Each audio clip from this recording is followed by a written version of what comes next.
let's continue on. Yeah, let's continue on chapter 6 as we now head into the Tartarus tragedy with Akihiko, Labrys, and Ken, and Koromaru.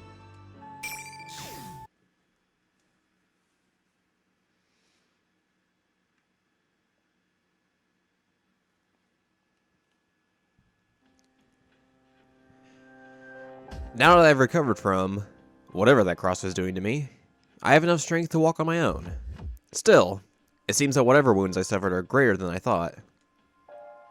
After we leave the music room, we climb up a flight of stairs and step into a covered passage. I don't know what the signs in this place mean, or even if they hold any meaning anymore now that the city has become distorted, but it would seem that something called the classroom building is up ahead. We proceed down a long hallway that appears to go on endlessly. I can't tell whether the haze I see is because of the strange fog or my fuzzy consciousness. I'll be sure to return the favor with my fists. While I'd been on the cross, I'd been thinking the entire time. We were the core of the shadow operatives, but we'd all fallen into the enemy's hands so easily, without any hope of escape. My own powerlessness frustrates me. But even then, excuse me, I kept calm.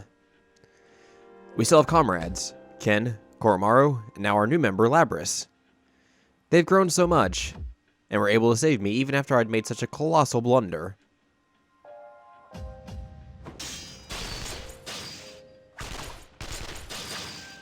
Is that gunfire I hear? The sounds ring out continuously as if a battle is taking place nearby. We run in the direction the sounds are coming from. Why, that was a hard sentence to say. What is this place? It doesn't feel like anywhere else. Sonata-san, this... Talk about having bad taste. Whoever's doing this really wants this to be the entrance to hell. This is Tartarus, the entrance hall to that tower. 3 years ago, we would gather here day after day to challenge the seemingly infinite labyrinth. We lost and gained so much here. A number of emotions flicker through my mind. Mitsuno-san! Labrys' voice echoes across the hall. I turn to look and see Mitsuru up on a cross in a corner of the room. Her head hangs low, and she seems to be unconscious. That cross must be draining her power, just like what happened to me while I had been on a cross. Mitsuno-san, we'll get you down at once! Look out! When we try to rush to her side, a barrage of bullets rakes across the floor, striking sparks in front of us. When this torrent of gunfire finally dies away, the air is filled with white smoke, quite unlike the red fog that drifts about the area. Confirming the presence of additional targets for elimination. Seriously, you keep coming one after another. I guess. Oh, there should be no problem. You can stay here and watch while I deal with them. It should take no time at all. Additional targets for elimination? Who? There were other people who had apparently been fighting this fake Aegis, when we showed up. Ryukun! Akihiko-san! Labrys! Master? Labrys is here too? I immediately understand the situation. The rules of the fights here state that battles must be one-on-one, and I see those red pillars surrounding you, his friends, and the fake Aegis. Most likely, you had been fighting Aegis while protecting Yosuke and Chie, who were already exhausted.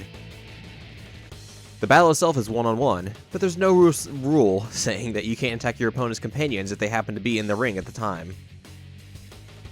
Seriously, these rules that are convenient only for the enemy are really getting on my nerves. The situation, though, the Persona users of Inaba, their skills and abilities are far beyond the ordinary. To think that they would be cornered this badly. What's going on? You did this, didn't you? As Labrys slashes out in confusion and anger, the shadow taking Aegis' form answers with a twisted smile. Of course I did, sister. I am a weapon. It is my mission to follow orders and eliminate all targets. Now, sister, why are you getting in my way? Get in your way? As you may have guessed, I am a duplicate of Iris, but I am such an exact copy of her specifications that I may as well be the real thing. I will carry out my master's orders. I cannot comprehend why you, a fellow machine, are trying to prevent me from carrying out my task. You're a tool, just as I am, sister. Unfortunately, you were stolen in the previous battle, and now we must be enemies. The Shadow Operatives control you, while I take my orders from my master. Isn't that the only real difference between us? That ain't true. I'm doing this of my own free will. Free will? Is that what you base your argument on? Our memories are nothing but data, ones and zeros in our minds. How can you prove that what you know is true? That your mind wasn't written over? A straightforward answer, taking into account Labrys' mechanical nature. This isn't good. Igus is probably the closest person to Labrys. And, like this fake said, if we really wanted to use Labrys as a weapon, we could probably manipulate her memories to some extent. On top of that, there's no way to prove to Labrys that we've never done something like that to her. Damn. What a move.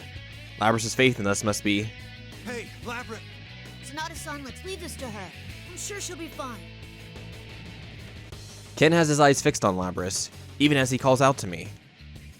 I see. These guys have just met, but they've already formed a bond through whatever battles they've faced so far. They believe in one another. Sorry about that. You're right. I should trust in her. Sister, friendship and trust means nothing to the likes of us. Yet you still attempt to fight me. You're wrong. I'm an anti-shadow weapon, too. I can understand what you're saying, but there's something I'm even more sure of. Igus told me that going through the joy and pain of different things made her into who she is now. I remember that. And now I remember that the reason why I can stand here and fight you is thanks to all our sisters who died to make me who I am. Those are painful memories. But if I forgot them, I wouldn't exist. That's what I'll fight for. This pain ain't made up. These memories are my own that I formed with everybody else. They aren't fake. They're my heart. Labrys. Labrys. Understood. Master, I have a request to make. The fake Igus calls out into thin air. This creature, a lump of shadow, as a master? Who in the world could you be calling out to? Testing, testing. What's this? A dumb old machine calling me up? What nerve? I'm a busy bear. Forgive me, but I have a favor I must ask of you. Please lift the barriers on this battlefield and allow these people to come inside. Huh? You want to let us in? I want to fight them. I wish to crush all their bonds before my sister's very eyes. What? Oh, for Pete's! When you make a copy of a real person, the copy gets all the quirks of their personality too. Well, rather than getting persona fragments from those dried up old husks, you might get fresher ones from those guys. Persona fragments? Oh, did I say too much? Anyway, let's have a ring change!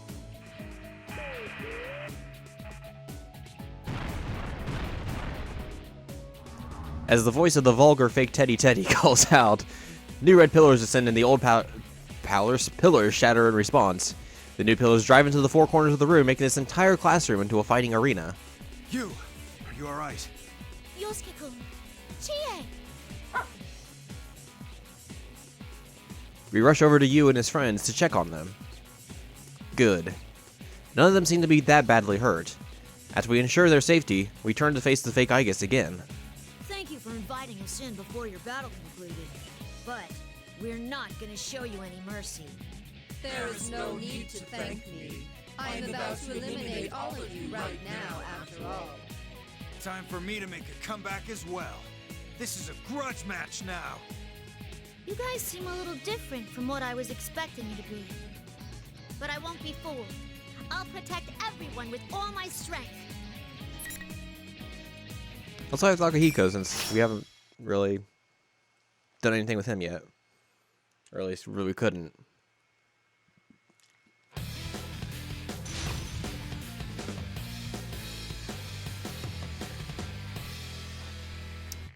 Let's fight.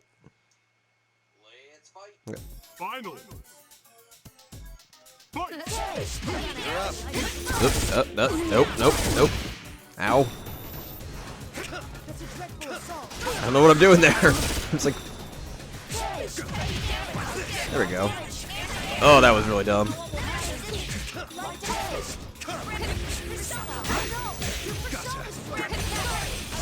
He only has 2% of the cards. That is not real good.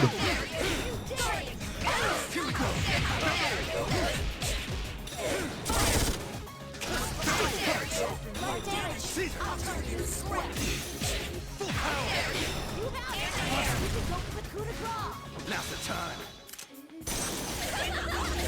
Get sucked into the world.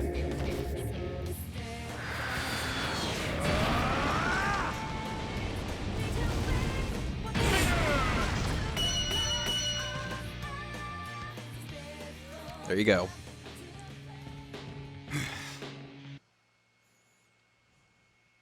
Made her cease to exist down in the universe.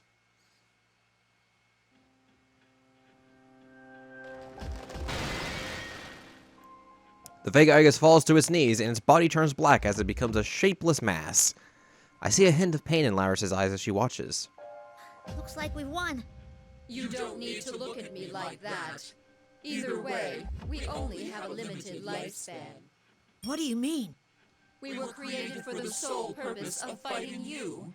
Once that duty has been carried out, all we have left to do is expire. Fighting is your duty. I will not bid you good luck. I wish for my master to emerge victorious, if possible.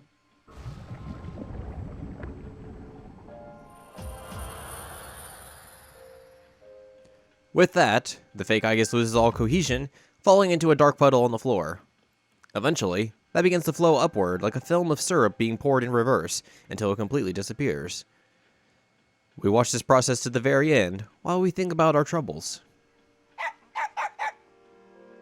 Koromaru, who had been sitting at her feet, runs off. That's right. This isn't the time to be sentimental. We have to rescue Mitsuru. Ken and Labrys run to the cross Mitsuru is hanging from. I go with Koromaru to speak to Yu's group. Master! Thank you, Akihiko-san. That was too close. Huh? What's a dog doing here? I mean, he's adorable, but... Sorry for causing you such trouble. It seemed like you were facing quite a difficult fight. Ooh, I'm ashamed to call myself your student. No, I should be thanking you. I'm sorry if you were all worried. I decide to exchange information with Yu's group about the circumstances leading up until now and the situation in Inaba. They're surprised to learn that Ken and Koromaru are not only Persona users, but shadow operatives. Our conversation turns to the reason why Yu and his friends were having such a hard fight. Contrary to my suspicions, it seems the three of them made it to this room almost unscathed. Then, why did the fake Igus give them such trouble? It's true that shadows taking our appearances can summon personas, and there's no mistake that they make extremely powerful opponents. But are they so strong that they could hurt these three skilled fighters that badly? Nah, that's not it. When we got to this weird room, we found Mitsuru-san up on a cross. So Chie and I rushed over to get her down, but there was somebody there. It wasn't the fake Igus? No, I don't think so. I didn't see a face, but the voice sounded like a guy. You didn't see his face? How far away could he have been? Well, he was kind of standing in the shadows. And the moment I saw his red eyes, my whole body froze up like I was petrified or something. That's right. And when I went in to save them, I was attacked by a persona I've never seen before. Red eyes. And a persona? This doesn't make sense. Previously, the enemy said himself that he didn't have a persona. Could this mean that there's someone else helping him? Someone with a persona? And powerful enough to overwhelm even you? Mitsuru is here. Perhaps she knows something. I move to where Ken and Labras are attempting to get Mitsuru down off the cross, but they appear to be having some trouble. This thing's not coming apart. What gives? It was easy enough to get Akihiko-san off of his. I'm not having any luck either. Damn it, why? Mitsuru-san, please wake up! The two desperately call to Mitsuru, while trying to undo the restraints binding her arms and legs. At that moment, Koromaru stares fixedly at the door and gives a low growl as if to warn us. What's wrong, Koromaru? Is someone there? Someone's coming this way. Footsteps approach at a leisurely pace down the hallway. As they grow louder, the tension here in the entrance hall increases. Eventually, the footsteps stop. A shadow reaches from the doorway all the way to the center of the room. It wavers in the illumination of the fog. It can't be. You're... So I wasn't seeing things. Shuji Ikutsuki. An unforgettable betrayal, and an unfathomable insanity. Seeing him again, the spitting image of when I last saw him, brings back what he said. The death of everything, but also the beginning. 3 years ago, we made extreme sacrifices to put an end to his plans. Does this mean he's come crawling out of hell to torment us once again?